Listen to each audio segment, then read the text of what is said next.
तो हम निकाल लें फिलिपियों की पत्री पहला अध्याय 19 से लेकर 26 तक पहले कोई पढ़ लें। क्योंकि मैं जानता हूँ कि तुम्हारी विनती के द्वारा और यीशु मसीह की आत्मा के दान के द्वारा इसका प्रतिफल मेरा उद्धार होगा। मैं तो यही हार्दिक लालसा और आशा रखता हूँ कि मैं किसी बात से मैं लज्जित न हूँ, पर जैसे मेरे प्रबल साहस के कारण मसीह की बड़ाई मेरी देह के द्वारा सदा होती रही है, वैसा ही अब भी हो, चाहे मैं जीवित रहूँ या मर जाऊँ। क्योंकि मेरे लिए जीवित रहना मसीह है और मर जाना लाभ है। पर यदि शरीर में जीवित रहना ही मेरे काम के लिए लाभदायक है, तो मैं नहीं जानता कि किसको चुनूं, क्योंकि मैं दोनों के बीच अधर में लटका हूँ। जी तो चाहता है कि कुछ करके मसीह के पास जा रहूं, क्योंकि यह बहुत ही अच्छा है। परंतु शरीर में रहना तुम्हारे कारण और भी आवश्यक है, इसलिए कि मुझे इसका भरोसा है। अतः मैं जानता हूँ कि मैं जीवित रहूंगा, वरन तुम सब के साथ रहूंगा, जिससे तुम विश्वास में दृढ़ होते जाओ और उसमें आनंदित रहो। और जो घमंड तुम मेरे विषय में करते हो, वह मेरे फिर तुम्हारे पास आने से मसीह यीशु में अधिक बढ़ जाए। परमेश्वर अपने पवित्र वचन के पढ़े सुने जाने पर अपनी आशीष दे। इस भाग में प्रेरित पौलुस फिलिप्पी के विश्वासियों को से कहता है कि मैं जानता हूँ कि तुम्हारी विनती के द्वारा और यीशु मसीह की आत्मा के दान के द्वारा इसका प्रतिफल मेरा उद्धार होगा। हमने देखा था पिछले बार, वो अनेक बातों को बताता है कि किस तरह से सुसमाचार के कार्य के लिए, सुसमाचार के लिए ही प्रेरित पौलुस का जीवन जो है पूरी रीति से समर्पित है। और वो बंदीगृह में है, और उसके बंदीगृह में रहते समय अनेक लोग हैं जो सुसमाचार सुना रहे हैं, बाहर आज़ाद होकर सुसमाचार सुना रहे हैं। और उनमें से अनेक लोग हैं जो सुसमाचार अच्छे उद्देश्य से सुना रहे हैं। कुछ लोग हैं जो जिनके उद्देश्य पवित्र नहीं है या शुद्ध नहीं है, वे पौलुस को क्लेश पहुंचाना चाहते हैं। उन सारी बातों को हमने देखा। और उस बात को कहने के बाद वो कहता 18वें पद को यदि देखें तो क्या हुआ, केवल यह कि हर प्रकार से, चाहे बहाने से चाहे सच्चाई से, मसीह की कथा सुनाई जाती है और मैं इससे आनंदित हूँ और आनंदित रहूँगा भी। वो कहता है कि मेरे लिए ये ज़्यादा मायने नहीं रखता है कि मैं बंदीगृह में हूँ, और मेरे लिए ये ज़्यादा मायने नहीं रखता है कि लोग किस उद्देश्य के साथ सुना रहे हैं। मेरे लिए महत्वपूर्ण बात यह है कि मसीह की कथा सुनाई जाती है और मैं इससे आनंदित हूँ। इन बातों को बताने के बाद वो कहता है, क्योंकि मैं जानता हूँ कि तुम्हारी विनती के द्वारा और यीशु मसीह की आत्मा के दान के द्वारा इसका प्रतिफल मेरा उद्धार होगा। किसका प्रतिफल मेरा उद्धार होगा? क्या कहता हूँ वहाँ पर? तुम्हारे विनती के द्वारा। तो प्रेरित पौलुस फिलिप्पी के विश्वासियों को ये कह रहा है कि मुझे विश्वास है, मुझे इस बात का निश्चय है कि तुम्हारी प्रार्थनाओं के फलस्वरूप मुझे छुटकारा मिलेगा, है ना। फिलिप्पी के विश्वासियों की प्रार्थना के ऊपर पौलुस को कितना भरोसा था, या फिलिप्पी के विश्वासियों की या विश्वासियों की प्रार्थना को प्रेरित पौलुस कितना महत्व देता था, कितना इम्पोर्टेंस देता था, इस बात को हम यहाँ पर समझ सकते हैं। वो कहता है तुम्हारी विनती के द्वारा। कई बार हम विश्वासियों की प्रार्थना या हमारी जो प्रार्थना है उसकी सामर्थ्य को हम कई बार बहुत कम होकर आंकते हैं, परंतु प्रेरित पौलुस यहाँ पर बता रहा है मैं बंदीगृह में हूँ और मैं इस परिस्थिति में हूँ जबकि मैं तुम्हारे साथ नहीं हूँ, परंतु मुझे इस बात का विश्वास है कि तुम्हारी विनती के द्वारा क्या होगा, तुम्हारी प्रार्थनाओं के द्वारा क्या होने वाला है, मुझे छुटकारा मिलेगा। इस बात का मुझे विश्वास है, इस बात को वो कहता है। तो प्रेरित पौलुस विश्वासियों की प्रार्थना को बहुत अधिक महत्व देता था। इस बात को हम इस भाग से समझ सकते हैं। मेरे प्रिय भाइयों और बहनों, सह विश्वासियों की प्रार्थना हमारे लिए बहुत बहुत महत्वपूर्ण है। फिर चाहे वो कितने भी परिपक्व विश्वासी क्यों ना हो। प्रेरित पौलुस जैसा एक व्यक्ति जो परमेश्वर के कार्य में इतना सक्रिय था, परमेश्वर के लिए इतना काम आया, वो व्यक्ति भी विश्वासियों की प्रार्थना को चाहता था और उसकी सामर्थ्य को वो समझता था। कितना ही अधिक हमें सह विश्वासियों की प्रार्थना की ज़रूरत है, इस बात को हम समझ सकते हैं। दूसरी बात वो कहता है यीशु मसीह की आत्मा के दान के द्वारा या पवित्र आत्मा के दान के द्वारा इसका प्रतिफल मेरा उद्धार होगा। पहली बात विश्वासियों की प्रार्थना की सामर्थ्य के द्वारा, और दूसरा किसके द्वारा? पवित्र आत्मा की सामर्थ्य के द्वारा। तो परमेश्वर के आत्मा के द्वारा या परमेश्वर के सामर्थ्य के द्वारा ही ये संभव हो सकता है। ये भी उसने इस बात को भी उसने समझा। एक तरफ परमेश्वर की सामर्थ्य काम करती है और दूसरी तरफ परमेश्वर के लोगों की प्रार्थनाएं भी उतनी ही महत्वपूर्ण है। देखिए, परमेश्वर के वचन को यदि हम ध्यान से देखें तो परमेश्वर की सामर्थ्य या परमेश्वर की प्रभुसत्ता और साथ साथ में मनुष्य की जिम्मेदारी या विश्वासियों की जिम्मेदारी, दोनों चीज़ें बहुत महत्वपूर्ण सच्चाइयाँ हैं। इधर देख रहे हैं, इधर ध्यान से सुनिए इस बात को।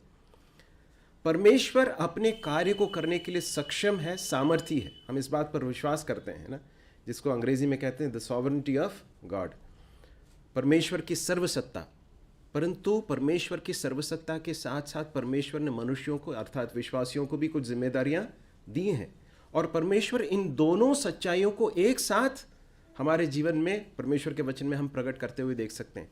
परमेश्वर सामर्थी है, परमेश्वर काम करेंगे, लेकिन साथ साथ में हमें प्रार्थना भी करने की ज़रूरत है। इसलिए जब हम कलीसियाई रूप से प्रार्थना करने के लिए एकत्रित होते हैं तो ये बहुत एक महत्वपूर्ण समय है, क्योंकि कलीसिया जब एकत्रित होकर प्रार्थना करती है तो उस समय पर परमेश्वर बड़े काम करते हैं। इसलिए हमारे जीवन के छोटी बड़ी सारी बातों में कलीसिया की प्रार्थना को शामिल करना, कलीसियाई प्रार्थना को इन्वॉल्व करना, कलीसिया के अगुओं को प्रार्थना के लिए को कहना, ये सब जो है बहुत ही महत्वपूर्ण बातें। इस बात को हम कभी ना भूलें। फिर वो कहता है इसका प्रतिफल क्या होगा?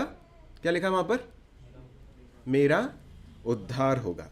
वो कहता है कि मेरा उद्धार होगा या फिर मेरा छुटकारा होगा। उद्धार का मतलब जो है पापों की क्षमा, उससे तात्पर्य नहीं, परंतु छुटकारा, माय फ्रीडम, है ना। मैं इस समय बंदीगृह में हूँ, या तो बंदीगृह से छुटकारा होगा या फिर इस देह से भी छुटकारा हो सकता है। दोनों ही केस में छुटकारा है, इस बात को प्रेरित पौलुस ने समझा। दो चीज़ें वो कहता है, आगे जाकर वो कहता है 20वें पद के अंतिम भाग को पढ़ें।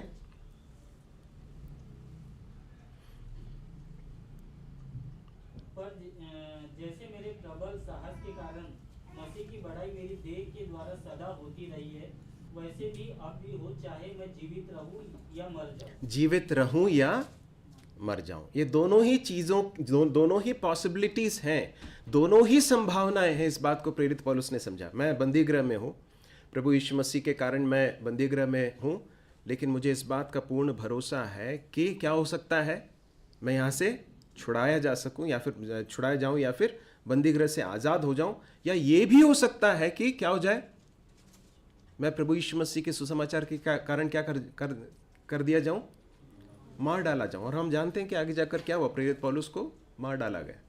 परंतु प्रेरित पौलुस क्या कहता है, मुझे मालूम है कि तुम्हारे प्रार्थनाओं के द्वारा और प्रभु यीशु मसीह के आत्मा के दान के द्वारा इसका प्रतिफल क्या होगा, मेरा उद्धार होगा या फिर मेरा छुटकारा होगा।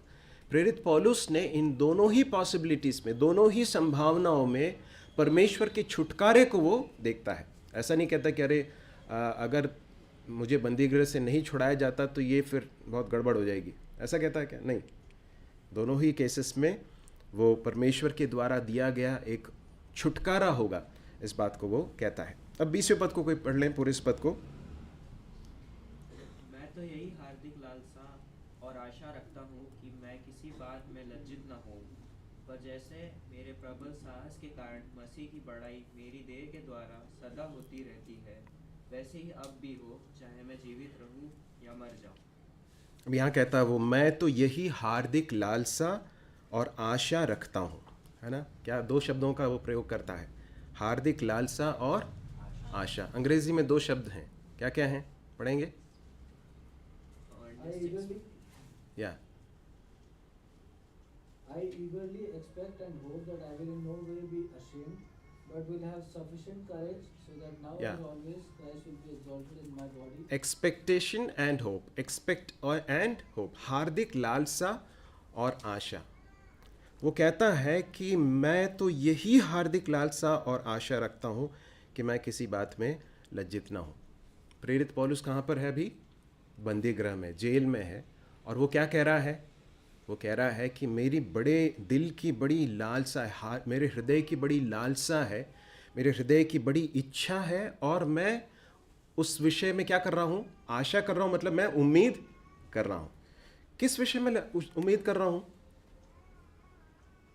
आगे जाकर वो कहता है कि मैं किसी बात में लज्जित न हूँ, जैसे मेरे प्रबल साहस के कारण मसीह की बड़ाई मेरी देह के द्वारा सदा होती रही है, वैसे ही अब भी हो, चाहे मैं जीवित रहूं या मर जाऊं। प्रेरित पौलुस यहाँ पर कहीं भी बंदी गृह से छूटने की बात नहीं कर रहा। वो क्या कह रहा है? मेरे हृदय की लालसा क्या है? इस समय बंदी गृह में हूं, मैं किसी तरह से छूट कर बाहर निकल जाऊं, ये नहीं कह रहा। वो क्या कह रहा है? मेरे हृदय की लालसा है कि मेरी देह के द्वारा क्या होना चाहिए? मसीह की क्या होनी चाहिए? क्या लिखा वहां पर? मसीह की बड़ाई हो, या प्रभु यीशु मसीह की महिमा मेरे देह के द्वारा होनी चाहिए।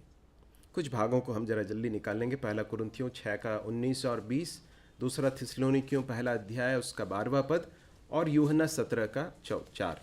एक एक करके हम पढ़ेंगे।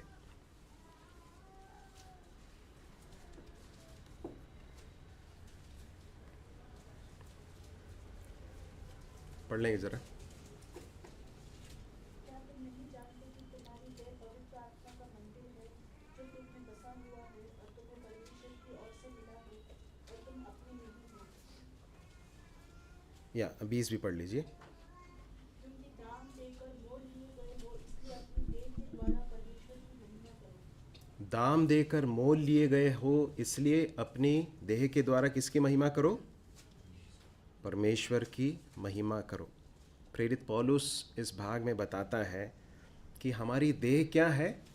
पवित्र आत्मा का मंदिर है, और परमेश्वर की ओर से मिला है। ये पवित्र आत्मा हमें परमेश्वर की ओर से मिला है, और वो हमारे अंदर बसा हुआ है, और हम अपने नहीं हैं। ये देह भी परमेश्वर की ओर से मिली है, ये देह हमारी नहीं है। दाम देकर मोल लिए गए हो, इसलिए क्या करो? अपनी देह के द्वारा परमेश्वर की महिमा करो। प्रेरित पौलुस कहता है, इस समय पर मेरे जीवन की सबसे बड़ी लालसा, सबसे बड़ी इच्छा और आकांक्षा, अभिलाषा मेरी क्या है? ये नहीं कि किसी तरह से बंदी गृह से बच निकलूं, परंतु क्या है? मेरे हृदय की इच्छा यह है कि मेरी देह के द्वारा किसकी महिमा हो? मसीह की बड़ाई होनी चाहिए। अगले भाग को निकाल लें, दूसरा थिस्सलुनीकियों 1 का 12। कि हमारे परमेश्वर और प्रभु यीशु मसीह के अनुग्रह के अनुसार हमारे प्रभु यीशु का नाम तुम में महिमा पाए और तुम उसमें। या प्रभु यीशु मसीह का नाम क्या पाए? महिमा पाए, है ना? तो प्रेरित पौलुस थिस्सलुनीकियों की विश्वासियों को भी जब वो कहता है ताकि हमारे परमेश्वर और प्रभु यीशु मसीह के अनुग्रह के अनुसार हमारे प्रभु यीशु का नाम तुम में, तुम्हारे जीवन के द्वारा क्या पाए? महिमा पाए, और तुम उसमें। मेरे प्रिय भाइयों और बहनों, मेरे जीवन का प्रमुख लक्ष्य क्या होना चाहिए? हमारे जीवन का प्रमुख लक्ष्य क्या होना चाहिए? कि मेरी इस देह के द्वारा किसकी महिमा हो? प्रभु यीशु मसीह की महिमा होनी चाहिए। एक और भाग निकाल लीजिए, यूहन्ना 17 का 4। जो कार्य तूने मुझे करने को दिया था, उसे पूरा करके मैंने पृथ्वी पर तेरी महिमा की है। कौन कह रहा है इस बात को? प्रभु यीशु मसीह कह रहे हैं। क्या कहते हैं? पिता से कह रहे हैं ना। पिता से कह रहे हैं कि जो कार्य तूने मुझे करने को दिया, उसे मैंने पूरा करके क्या किया है? पृथ्वी पर तेरी महिमा की है। मेरे प्रिय भाइयों और बहनों, हमें परमेश्वर ने एक कार्य दिया है। हमारे जीवन के लिए परमेश्वर ने एक कार्य पहले से ही तैयार किया। इफिसियों 2 अध्याय के 10वें पद में पढ़ते हैं कि हम मसीह यीशु में मसीह में बनाए गए, फिर से बनाए गए हैं, है ना? और किसके लिए? उन भले कामों के लिए बनाए गए हैं जो परमेश्वर ने पहले से ही हमारे लिए क्या किए हैं? करने के लिए तैयार किए हैं। God has prepared those works for us before hand, कि हम उसमें उन कार्यों को करें। तो इसलिए हमारी ये जो देह जो हमें दी गई है, परमेश्वर ने ये जो शरीर हमें दिया है, इसके द्वारा अंततः परमेश्वर के नाम की महिमा होनी चाहिए। ये जीवन का लक्ष्य होना चाहिए। तो प्रेरित पौलुस कहता है, भाग वापस हम आ जाएं उस भाग में जहां पर हम देख रहे थे फिलिपियों की पत्री में, वो कहता है कि मेरी देह के द्वारा क्या होना चाहिए, या मसीह की महिमा होनी चाहिए, कि मैं किसी बात में लज्जित ना हूं। अगली बात वो कहता है, मैं किसी बात में लज्जित ना हूं। प्रेरित पौलुस को इस बात का बड़ा कंसर्न था, उसके हृदय के बड़ी इच्छा थी, उसको इस बात की चिंता थी कि ऐसा नहीं होना चाहिए कि मुझे लज्जित होना पड़े। आपको याद है एक और भाग जो इस तरह का, इसी तरह की बात को कहता है, जहां पर प्रेरित पौलुस, याद है?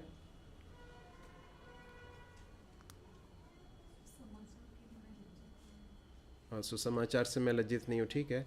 एक और भाग याद आता है?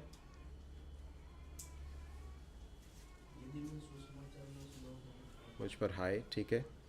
एक भाग में वो कहता है कि मैं अपने शरीर को मारता कूटता और वश में लाता हूँ ताकि औरों को प्रचार करके मैं खुद अयोग्य न ठहरूं, या फिर उसका एक दूसरा सेंस ये है कि लोगों के सामने फिर से मैं लज्जित न हूँ। जब प्रेरित पौलुस ये कहता है कि मेरे हृदय की लालसा और आशा यह है कि मैं किसी बात में लज्जित न हूँ, इसका अर्थ यह है कि मेरे जीवन या सेवकाई से कभी लज्जित होने की स्थिति न आए। मेरा जीवन जो है वो कभी भी, मेरा जीवन और मैं जो कुछ कर रहा हूँ परमेश्वर के लिए, उसके द्वारा कभी भी एक ऐसी स्थिति ना आए जिसके द्वारा मुझे लज्जित होना पड़े और परमेश्वर को लज्जित होना पड़े। यहाँ पर वो खुद के अपनी बात में बता रहा, मैं किसी बात में लज्जित ना हूँ, मतलब परमेश्वर के नाम के लिए कभी अपमान का कारण न बनूं। जिस सुसमाचार को लेकर मैं चल रहा हूँ, जिस सुसमाचार को मैं सुनाता आया हूँ, उसके अनुसार मेरा जीवन हो। फिर वो कहता है, पर जैसे मेरे प्रबल साहस के कारण मसीह की बड़ाई मेरी देह के द्वारा सदा होती रही है, वैसे ही अब भी हो। 8वें पॉइंट को यदि आप देखें तो वहाँ पर उस बात को देखते हैं, मेरे प्रबल साहस के द्वारा। दूसरा कुरिन्थियों 7:4, इफिसियों 6:19 और 20 कृपया पढ़ लें।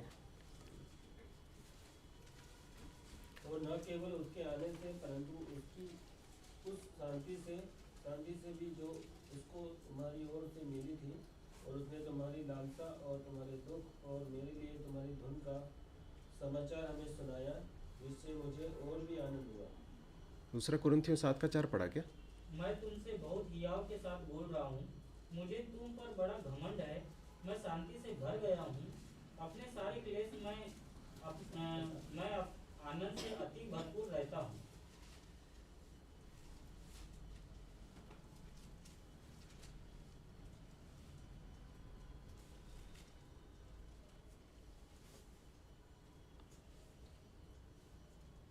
ठीक है, मेरे ख्याल से रेफरेंस में कुछ तो गड़बड़ी है। इफिसियों 6:19 और 20 निकाल लें।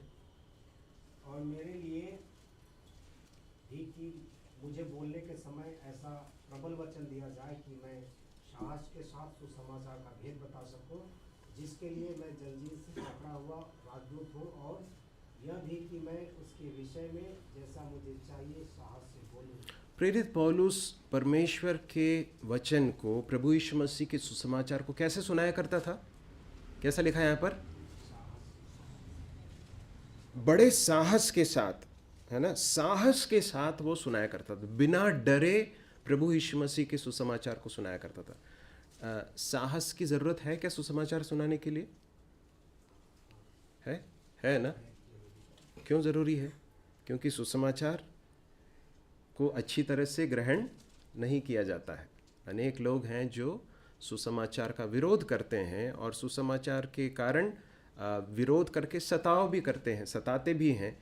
इसलिए सुसमाचार सुनाने में साहस की ज़रूरत है।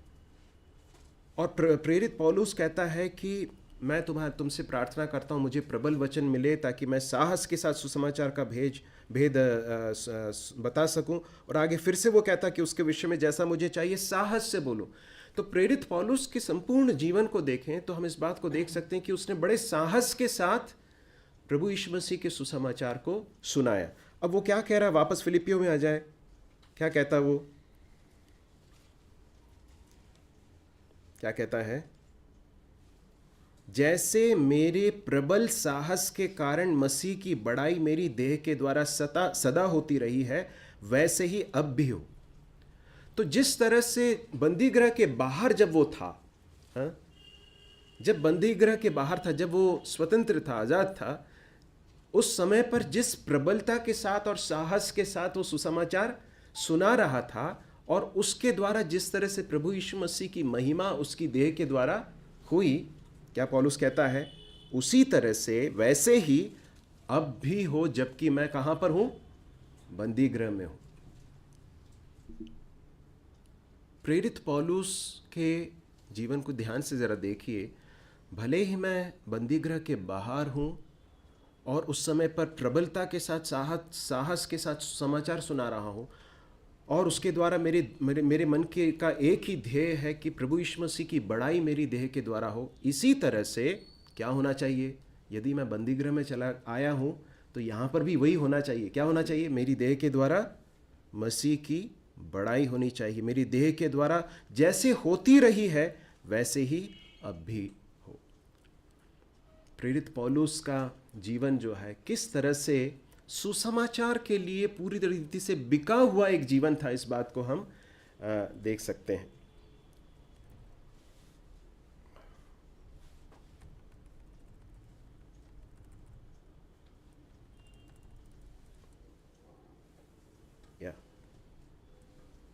हम देख सकते हैं किस तरह से भले ही वो बाहर है या भले ही बंदीगृह में, उसका एक ही ध्येय है, उसके जीवन का एक ही लक्ष्य है। वो कहता है कि मेरी इच्छा यह है कि मेरी देह के द्वारा सदा प्रभु यीशु मसीह की बड़ाई होनी चाहिए।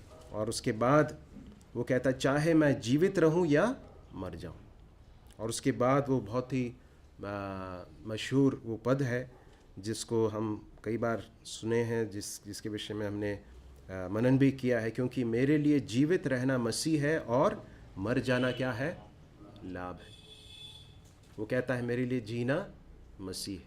प्रेरित पौलुस क्या कह रहा है? मेरे लिए जीवन जीना, मैं जिस जीवन को जी रहा हूं, यदि मैं जीता रहूंगा तो क्या है वो मेरे लिए? क्या है? मसीह। मतलब वो कहना ये चाहता है कि मैं यदि शरीर में अगर जीवित रहूंगा तो उसका एकमात्र लक्ष्य क्या है? प्रभु यीशु मसीह के लिए मैं जीवन जीना चाहता हूँ। अब जो कहता है कि मेरे लिए जीना मसीह है, तो वो जिस तरह के जीवन को जी रहा था उसके बारे में थोड़ा हम जरा देखने की कोशिश करेंगे। पौलुस का जीवन किस प्रकार का जीवन था? मसीह को जानने के लिए समर्पित जीवन। फिलिपियों 3 अध्याय, इसी के 3 अध्याय के 10वें पद को हम पढ़ें। भाई रॉबी ने भी उस भाग से कुछ बातें हमें बताई थी। फिलिपियों 3 अध्याय उसका 10वां पद पढ़ लें। ताकि मैं उसको और उसके मृत्युंजय की सामर्थ्य को और उसके साथ दुखों में सहभागी होने के मर्म को जानूं और उसकी मृत्यु की समानता को प्राप्त करूं। क्या लिखा है यहाँ पर? मैं क्या चाहता हूँ? मेरी इच्छा क्या है? मैं मसीह को क्या करना चाहता हूँ? जानना चाहता हूँ। प्रेरित पौलुस कहता है मेरे जीवन का जो एकमात्र लक्ष्य है। अब देखिए इस बात को जरा सोच कर देखिए। प्रेरित पौलुस अभी कहाँ पर है? बंदीगृह में। कुछ समय के बाद वो मार डाला जाएगा, और जो इतिहास है उससे ये समझ सकते हैं कि प्रेरित पौलुस करीब करीब अपने जीवन के अंतिम समय में पहुंच चुका है। एक बड़ा लंबा समय उसने प्रभु यीशु मसीह को जानते हुए और प्रभु यीशु मसीह के लिए जीवन जीते हुए, सेवा करते हुए बिताया है। लेकिन अभी भी उसके जीवन का पैशन क्या है? उसके जीवन का बड़ी अभिलाषा क्या है? वो क्या कहता है? मैं मसीह को जानना चाहता हूँ। I want to know Christ. प्रेरित पौलुस का जो जीवन था वो एक बात के लिए समर्पित था, मैं प्रभु यीशु मसीह को जानना चाहता हूँ। प्रभु यीशु मसीह के बारे में जानना नहीं, परंतु प्रभु यीशु मसीह को जानना चाहता हूँ। I want to know Christ. मेरे प्रिय भाई और बहनों, प्रभु यीशु मसीह को जानना हमारे जीवन का सबसे बड़ा लक्ष्य होना चाहिए। सेवा जो हम प्रभु यीशु मसीह के लिए करते हैं वो बाद की बात है, परंतु प्राथमिक उद्देश्य क्या है हमारे जीवन का? हमारे प्रभु यीशु मसीह को जानना, टू नो क्राइस्ट। प्रभु ने अपने शिष्यों को चुना, और उसके विषय में इस तरह से हम पढ़ते हैं सुसमाचार के पुस्तक में कि उसने अपने लिए शिष्यों को चुना ताकि वो उसके साथ रहें और वो उन्हें भेजे कि वो जाकर क्या करें, सुसमाचार सुनाएं, प्रचार करें। कि क्या था प्राथमिक उद्देश्य, क्या था कि वो उसके साथ रहें। और उन 3.5 वर्षों में प्रभु यीशु मसीह के जीवन, प्रभु यीशु मसीह का एक ही उद्देश्य था, क्या था कि ये 12 जो शिष्य हैं वो क्या करें, उसको क्या कर लें, जान लें। इसलिए उसने अपने साथ उनको रखा। वो जहाँ पर यात्रा करता था वहाँ पर साथ में वो लोग यात्रा करते थे, जहाँ पर रहता था वहाँ पर वो साथ में रहते थे, एक साथ भोजन करते थे, एक साथ सेवा करते थे। हर बात में उनका जीवन साझा एक जीवन था। प्रेरित पौलुस कहता है मेरे लिए जीवन का सबसे बड़ा लक्ष्य यह है कि मैं मसीह को जानना चाहता हूँ। तो इस तरह के जीवन के लिए वो समर्पित था। इफिसियों 3 अध्याय और उसके 19वें पद को भी पढ़ लें। मसीह के उस प्रेम को जान सको कि ज्ञान से परे है, तुम परमेश्वर की सारी भरपूरी तक परिपूर्ण हो जाओ। या क्या लिखा है यहाँ पर, मैं तुम्हारे लिए प्रार्थना कर रहा हूँ कि तुम मसीह को क्या कर लो, मसीह के उस पहचान में की भरपूरी में पूरी रीति से, बेटा उसको जरा दे दे,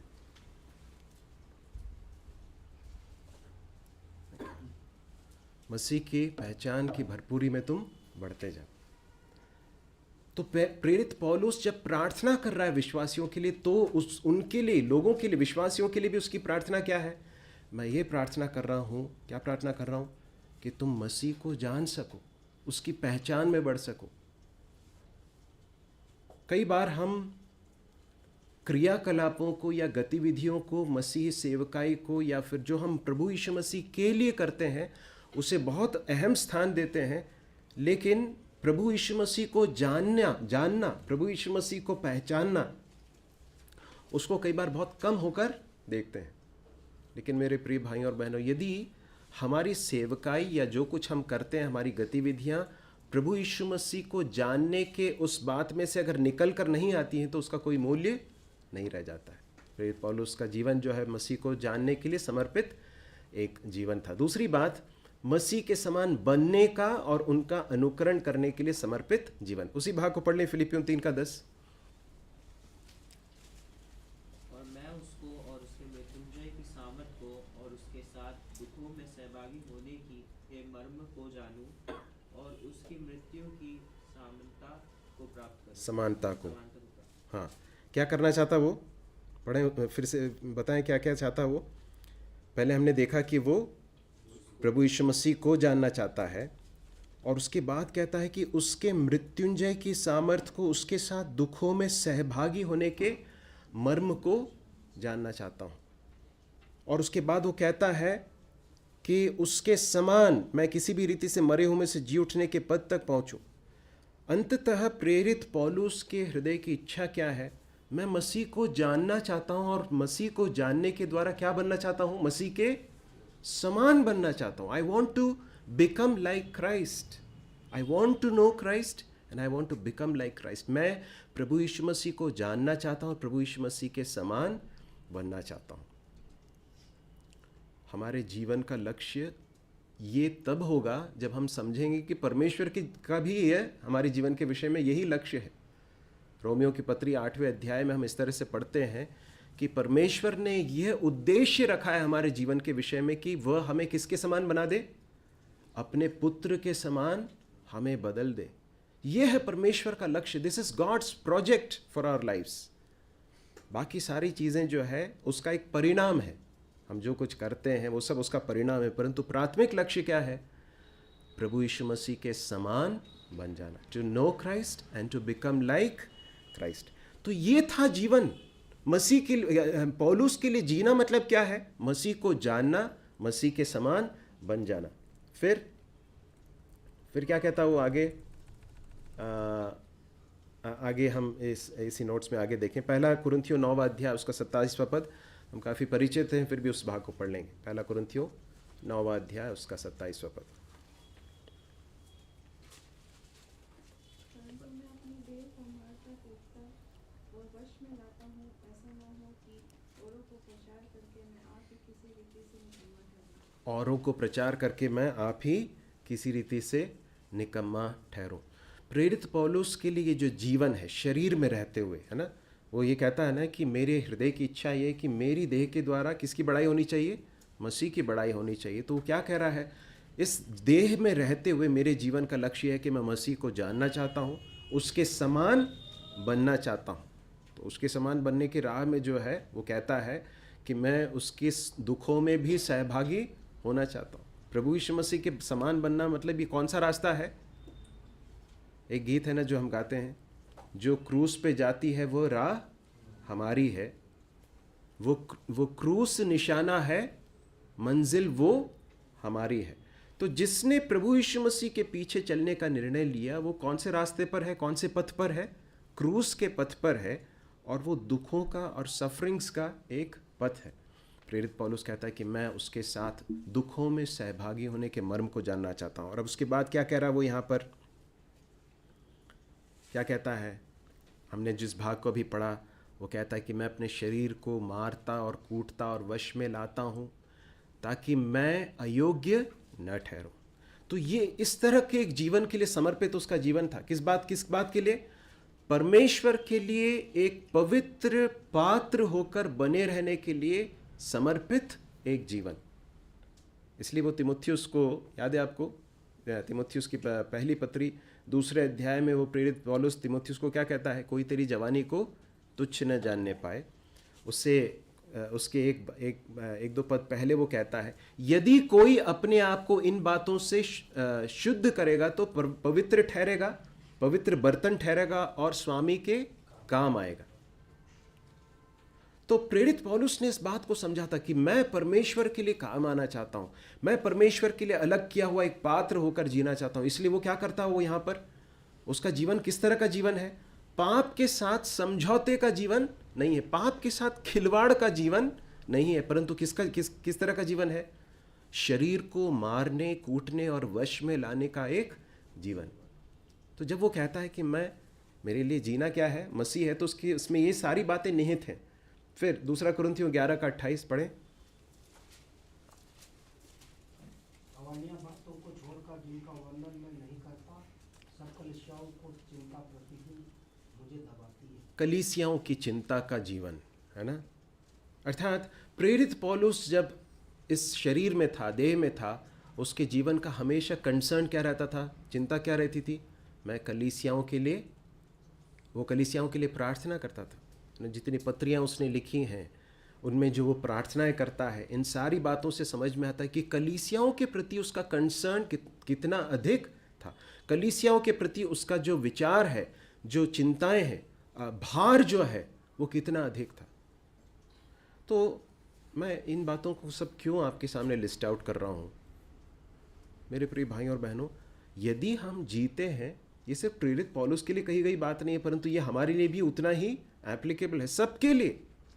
सिर्फ सुसमाचार का प्रचार करने वाले लोगों के लिए नहीं, परंतु हर विश्वासी के लिए यही है जीवन। जीना मतलब, मसीह मतलब क्या है? ये है मेरे लिए जीवन। वो कहता है कि कलीसियाओं की चिंता, हमारे लिए कलीसिया एक बहुत बड़ा कंसर्न है क्या? कलीसिया और कलीसिया की जो सभाएं हैं, कलीसिया की का जो जीवन है, लाइफ जो है, क्या वो हमारे लिए बहुत महत्व रखता है क्या? प्रेरित पौलुस के लिए बहुत महत्वपूर्ण था। वो इन बातों को रखकर जी रहा था। फिर 2 कुरिन्थियों 11वें अध्याय उसके 23 से लेकर 27 तक पढ़ना है, परंतु हमारे पास समय नहीं है, इसलिए कुछ पदों को ज़रा जल्दी से पढ़ लेंगे और उसके बाद हम आगे बढ़ेंगे।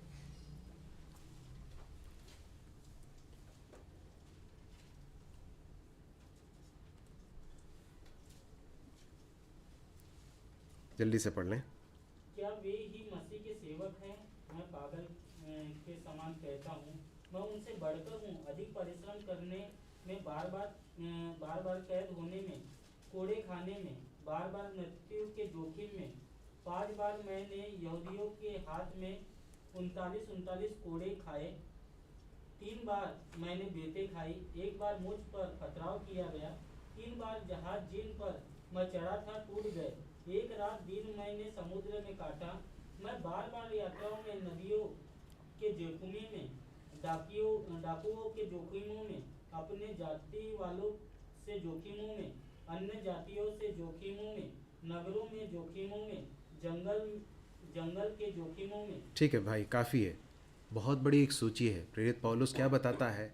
इस तरह का एक जीवन रहा है, मेरा जीवन इस तरह का रहा है ना।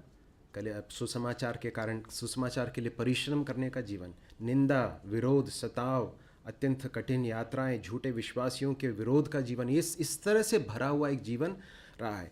जब वो कहता है, आगे जाकर वो कहता है कि मैं दोनों के बीच में अधर में लटका हूँ, है ना, आगे लिखता है ना वो प्रेरित पौलुस फिलिपियों पहले अध्याय में, मैं चाहता तो हूँ कि कूच करके मसीह के पास चला जाऊँ, है ना। मतलब मृत्यु मेरे लिए लाभ है। क्यों?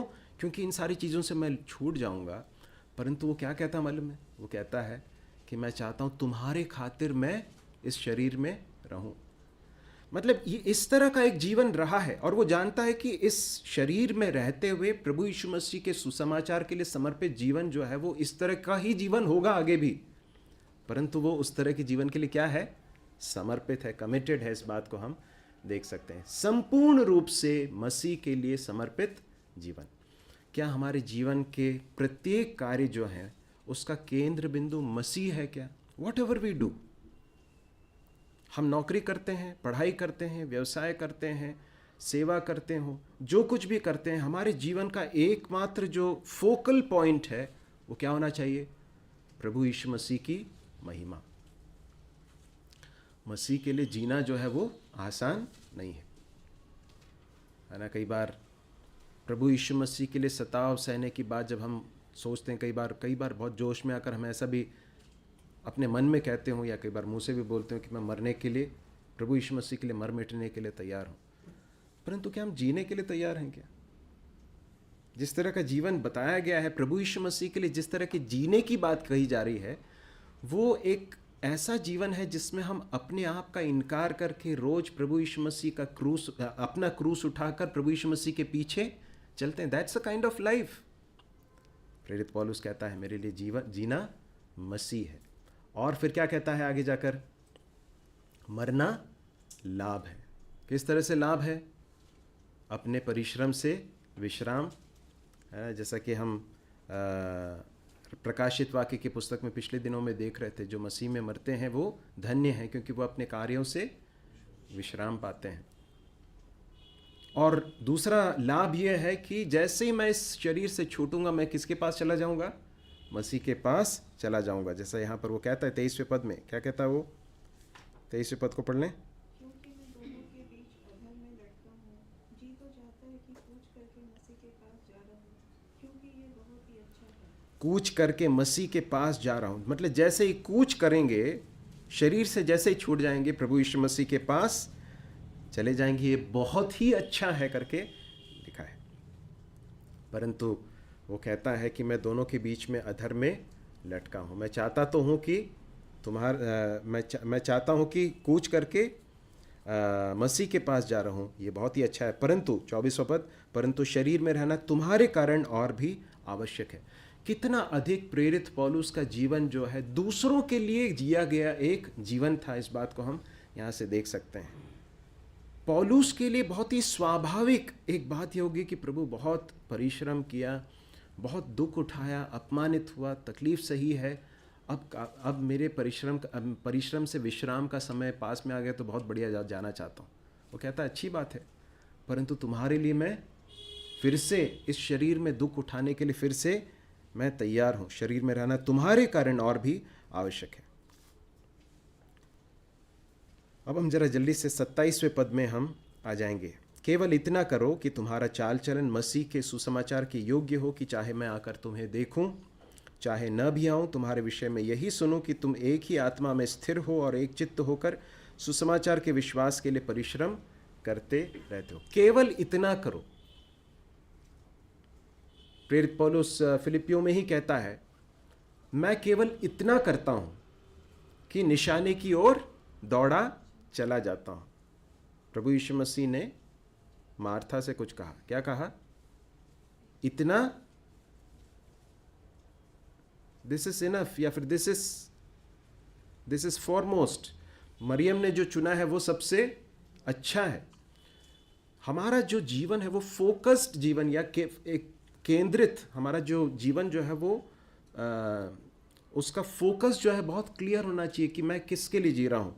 प्रेरित पौलुस कहता है केवल इतना करो कि तुम्हारा चाल चलन मसीह के सुसमाचार के योग्य, चाल चलन, तुम्हारा जो चाल चलन है वो सुसमाचार के योग्य होना चाहिए। सुसमाचार प्रचार करने की बात जरूर आगे जाकर वो कहता है, परंतु उससे पहले क्या कहता है? तुम्हारा चाल चलन उसके योग्य होना चाहिए।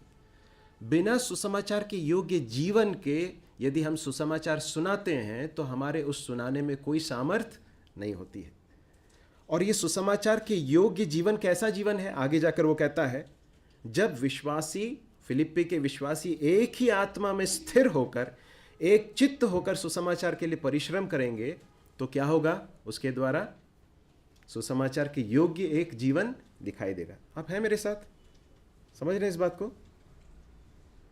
दो बातें कहता है वो, एक ही आत्मा में स्थिर होकर, एक चित्त होकर सुसमाचार के विश्वास के लिए परिश्रम करने वाली।